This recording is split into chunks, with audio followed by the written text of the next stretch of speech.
కనుమరుగవుతున్న నాటక పద్యాలను మీ కనుల ముందుకు తెస్తున్న మీ కాశీ విశ్వనాథాచారి. అందరికీ నమస్కారం.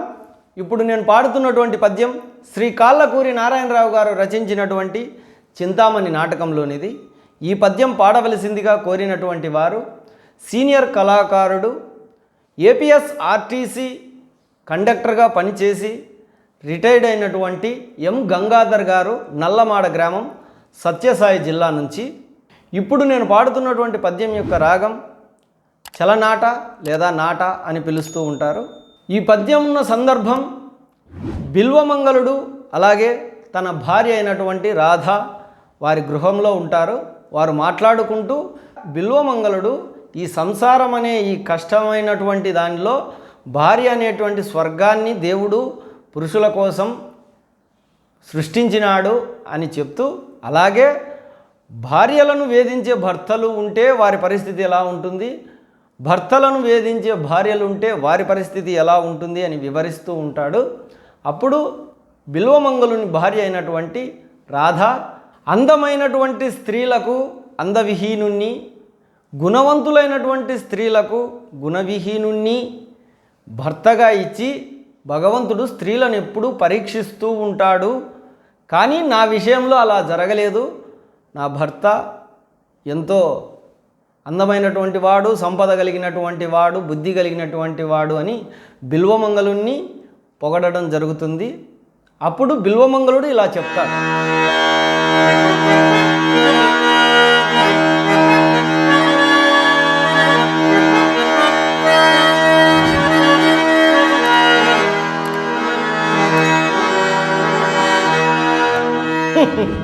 వెర్రిదానా, అప్పుడే ఎలా సంతోషించెదవు? కాలము అవిచ్ఛిన్నమైనది, వక్రబుద్ధి గలది. ఏమో ఎప్పుడు ఏ విధముగా మార్చునో ఎవరు చెప్పగలరు?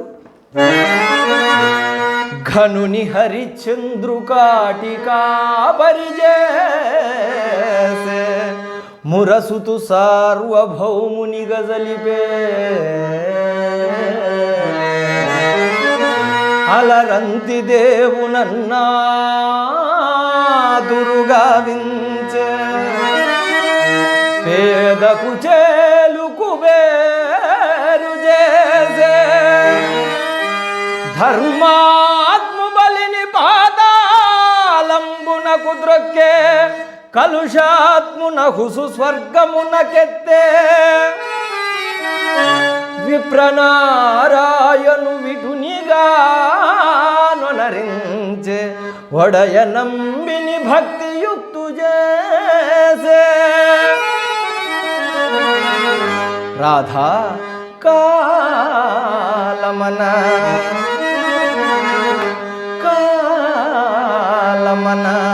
ఇట్టి మహిమము గలదియగుట మానవుడు మేను విడచిన మరుదినమునగాక సుగుణ దుర్గుణములు కలిమిలేములు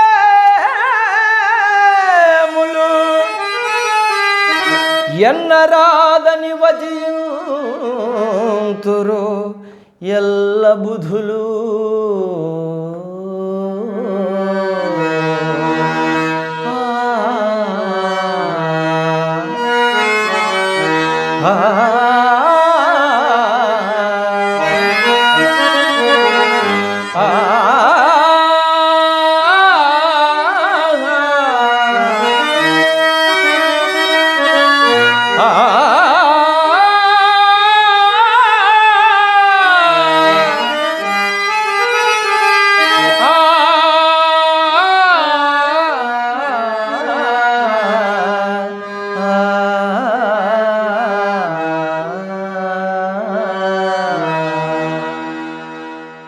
ఈ పద్యం యొక్క భావం వివరించాలంటే అక్కడ ఉన్నది ఉన్నట్టుగా వివరించితే అర్థం కాకపోవచ్చు.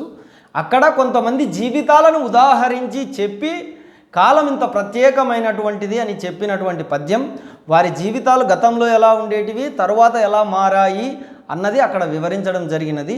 అదంతా వివరించాలంటే వీడియో ఎక్కువ లెంత్ అవుతుంది కాబట్టి సూక్ష్మంగా ఈ పద్యం యొక్క మూల సారాంశాన్ని చెప్పడం జరుగుతున్నది. అధికారంలో ఉన్నటువంటి వానికి అధికారం ఏ క్షణంలోనైనా పోవచ్చు. అధికారంలో లేనటువంటి వానికి అధికారం ఏ క్షణమైనా రావచ్చు. అంటే కాలం మార్పుల్లో భక్తుడు ఒక హీనస్థితికి పోవచ్చు, హీనస్థితిలో ఉన్నటువంటి వాడు ఒక పరమ భక్తుడు కావచ్చు, ధనవంతుడు పేదవాడు కావచ్చు, పేదవాడు ధనవంతుడు కావచ్చు. ఇలా కాలము అనేక విధాలుగా మనిషి జీవితంలో మార్పు చేస్తూ ఉంటుంది. అంటే ఈరోజు ఉన్నటువంటి వాడిని స్థితి రేపు ఇంకొకలాగా ఉండవచ్చు. కాలానికి అంత మహిమాన్వితమైన శక్తి ఉంది, మనిషి జీవితాలను మార్చేటువంటి శక్తి ఉంది. అందుకే పండితులు తెలివైనటువంటి వారు ఏం చెప్తారు అంటే, మనిషి మరణించిన మరుసటి రోజు వరకు వాని యొక్క జీవితాన్ని లెక్క కట్టలేము. అంటే వాడు మంచివాడా చెడ్డవాడా, వాని బుద్ధి మంచిదా చెడ్డదా, వాడు ధనవంతునిగా బ్రతికినాడా పేదవానిగా బ్రతికినాడా అన్నది చనిపోయేంత వరకు చెప్పలేము. ముందుగానే ఎవరిని అంచనా వేయకూడదు, ఎవరి స్థితిని అంచనా వేయకూడదు అని ఈ పద్యం యొక్క సారాంశం. నేను వివరించినటువంటి భావంలో ఏమైనా తప్పుగా ఉంటే పండితులు పెద్దలు ఖచ్చితంగా క్షమించి కామెంట్ రూపంలో తెలియజేయవలసిందిగా ప్రార్థన.